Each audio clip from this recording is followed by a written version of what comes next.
Hello everyone, welcome to my channel. तो बिना किसी देरी के शुरू करते इस ड्रामा का हिंदी एक्सप्लेनेशन का एपिसोड 16। एपिसोड के स्टार्टिंग में हम देखते हैं कि जियोंग कंपटीशन का वीडियो बार बार रिवाइंड करके देख रही होती है, क्योंकि रेंचो ने जो कुछ भी क्वालिटीज लड़की के लिए बताई थी वो सारी क्वालिटीज तो सिर्फ गुआनाई में ही थी। और जियोंग को तो बहुत ही ज्यादा उस पर गुस्सा आ रहा होता है कि सारा टाइम तो मेरे साथ ही रहता था, लेकिन उसने फिर भी गुआनाई को पसंद कर लिया। लेकिन जियोंग ने भी कंफर्म कर लिया कि इस बार तो मैं पहले वाली गलतियां बिल्कुल भी नहीं करूंगी और इस बार तो मैं एक बार कम से कम अपनी फीलिंग तो उसको बताकर ही रहूंगी। देन हमें रेंचो को दिखाते हैं जो कि अपने टीम मेंबर से यही बात कर रहा था कि मैं अपनी फीलिंग्स को कन्फेस करने वाला हूँ और इस सब में मुझे तुम लोगों का साथ चाहिए। रेंचो को भी कहीं ना कहीं यकीन हो गया था कि जियोंग को जरूर कुछ ना कुछ तो आइडिया हो गया होगा मेरे लव के बारे में, बट बेचारी जियोंग को तो कुछ और ही समझ आया था कि वो गुआनाई को ही पसंद करता है। फिर वोंग आ जाता है जियोंग के पास और बताता है कि फाइनली आज मैं बहुत ज़्यादा खुश हूँ, क्योंकि जो मेरे साथ कंपटीशन करती थी क्लास में वो लड़की जिया अब अब्रॉड जा रही है। वोंग की बातें सुनकर जियोंग बहुत ही ज़्यादा हैरान हो जाती है कि वो अब्रॉड जाने वाली है, लेकिन उसने ये बात जियान को नहीं बताई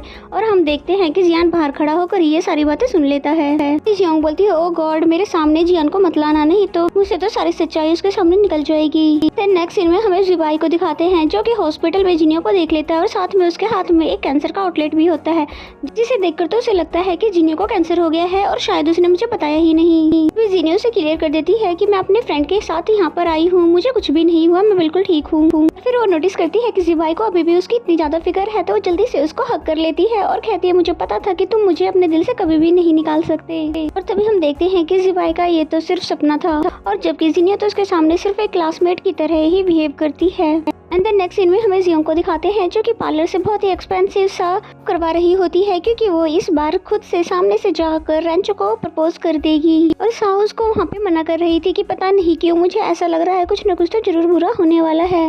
जिस पे जियोंग बोलती है कि तुम फिक्र मत करो, मैंने लव गुरु से सारे आइडियाज ले लिए हैं, देखा नहीं तुमने उसने कैसे जिबाई को भी पटा लिया था। एंड देन नेक्स्ट सीन में हमें जिया और जियान को दिखाया जाता है जो कि अब अब्रॉड जाने वाली बात खुल चुकी थी, इसलिए पूछती है क्या तुम भी स्टडी के बाद मेरे साथ अब्रॉड नहीं जाओगे। जिस पे जिया ने साफ मना कर दिया, जिस पे जिया गुस्सा हो जाती है और बोलती है तुमने हमेशा से ज्यादा जियोंग को ही वैल्यू दी और अगर तुम्हें फीलिंग नहीं बताई होती तो जरूर तुम जियोंग के साथ होते। और वो तो एक बेवकूफ है जो कि पिछले 5 साल से तुम्हें चाहती थी, फिर भी वो तुम्हें अपनी फीलिंग नहीं बता पाई। फिर हमें जियोंग को दिखाते हैं जो कि बहुत ही ज्यादा खुश थी और तभी सामने से जियान मुंह लटकाया हुआ सा आता है और जियोंग से पूछता है क्या तुमने कभी भी मुझे लाइक किया है। और ये सुनकर तो जियोंग बिल्कुल हैरान हो जाती है, फिर इस बारे में कहीं बाहर चलकर बात करने के लिए कहती है। और वहीं जिया को भी यह एहसास हो जाता है कि मैंने जियान को कुछ ज्यादा ही सुना दिया है और मुझे जियोंग को बीच में नहीं लाना चाहिए था। एंड देन जियोंग को दिखाते हैं जो कि जियान से कहती है कि हाँ मैंने पास्ट में तुम्हें लाइक जरूर किया था और तुम्हारे और जिया के बारे में पता होने पे मैंने बहुत ज़्यादा रोई भी थी, लेकिन अब मैंने मूव ऑन कर लिया है और मैं तुम दोनों के रिश्ते से बहुत ही ज़्यादा खुश भी हूँ। वैसे भी अब कोई और है जिसे मैं लाइक करती हूँ। और फिर जैसे ही जियोंग वहाँ से जाने लगती है तो उसका पैर स्लिप हो जाता है, जियान उसको रोक लेता है उसे बचाने के लिए। तभी वहाँ पर जिया आ जाती है जो कि इनको ऐसे देख लेती है, वो तो यहाँ पर जियान को ही ढूंढते हुए आई थी उसके लिए केक लेकर, और फिर एंड टाइम पे उसे ऐसे देखकर उसे चिल्लाने लग जाती है कि तुम दोनों ने मुझे धोखा दिया।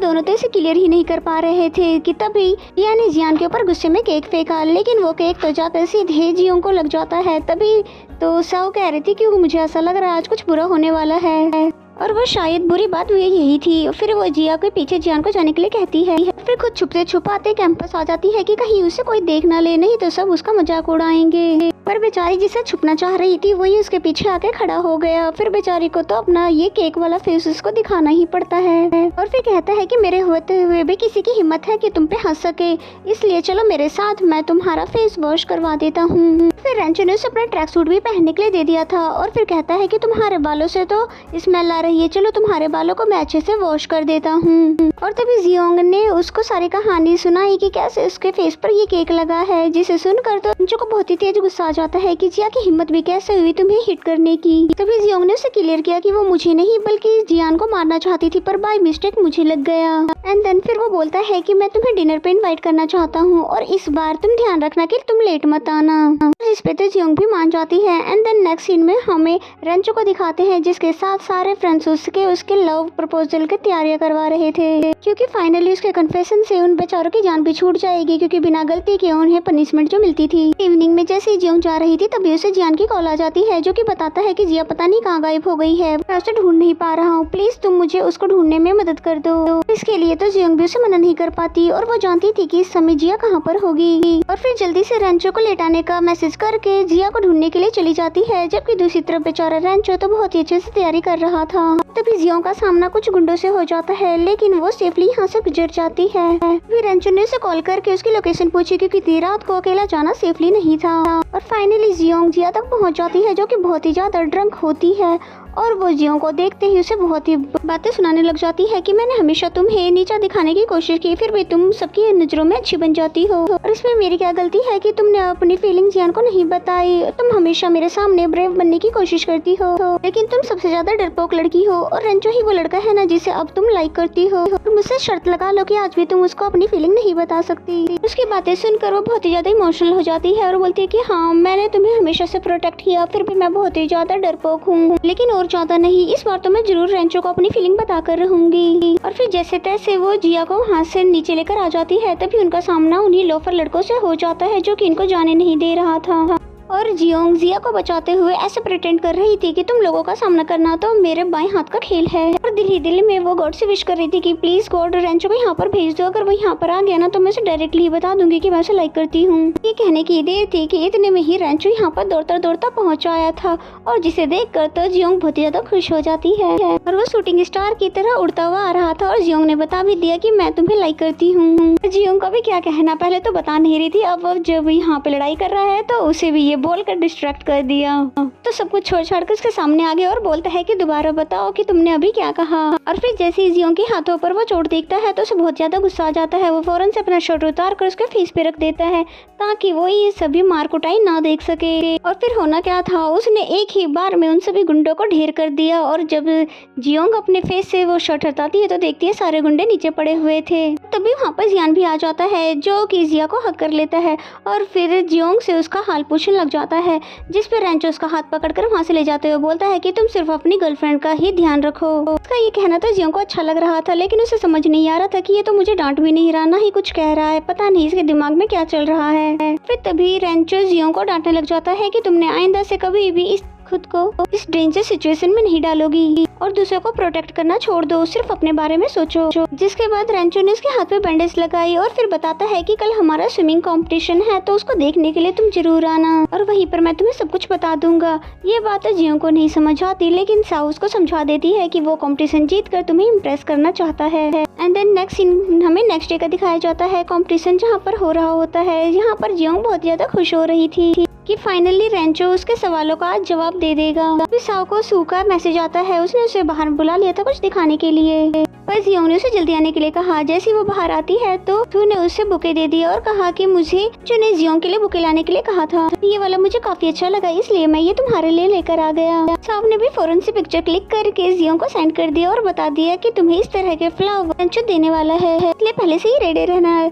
तो जियोंग बहुत ही ज्यादा खुश हो जाती है, और तभी ग्वानाई भी यहाँ पहुँच आई थी, जो कि कुछ न कुछ तो गड़बड़ जरूर करेगी। इसके बाद कॉम्पिटिशन स्टार्ट हो जाता है और फिर हमेशा की तरह हमारा रेंचो जीत जाता है, और इस बार तो खुशी की बात ये थी कि हमारी जियोंग भी उसके लिए चीयर अप कर रही थी। फाइनली बारी आई फीलिंग जानने की। जियोंग उससे फीलिंग जानने के लिए जा ही रही थी तभी उसे ग्वानाई नजर आती है, जो कि थैंक यू कह रही थी उसको सरप्राइज देने के लिए रेंचो को। देखकर तो जियोंग का दिल ही टूट जाता है कि रेंचो ने उसे नहीं बल्कि ग्वानाई को पसंद किया है। तभी रेंचो ने उसके हाथों से बुके को ले लिया और बोलता है कि यहाँ पर क्या कर रही हो, ये बुके तुम्हारे लिए नहीं बल्कि जियोंग के लिए है, और आज मैं उससे अपना लव कन्फेस करने वाला हूँ। तो वो कहने लगती है अब कोई फायदा नहीं है, जियोंग ने तो हमारी सारी बातें सुन ली और उसने मिसअंडरस्टूड भी कर लिया है, क्योंकि वो डोर पर ही खड़ी थी। तो ये सुनकर रेंचो जल्दी से बाहर जाने लग जाता है, लेकिन ग्वानाई तो उसमें चिपट ही जाती है फीलिंग बताने के लिए और कहती है तुम्हें उसे नहीं बल्कि मुझे ही चूज करना होगा। तभी वहाँ पर जियोंग आ जाती है और बोलती है तुमने कहा था ना कि तुम मुझे आंसर करोगे, और पहले तो तुम मुझे रिजेक्ट करो, उसके बाद ही फिर तुम ग्वानाई को अपनी फीलिंग बताना। क्या इतने टाइम में तुम्हारे दिल में अभी तक मेरे लिए कोई फीलिंग नहीं आई? रेंचो तो उसकी बातें सुनकर हंसने लग जाता है, जिस पे जियोंग बोलती है तुम हंस क्यों रहे हो, क्या मैं तुम्हें फनी लग रही हूँ?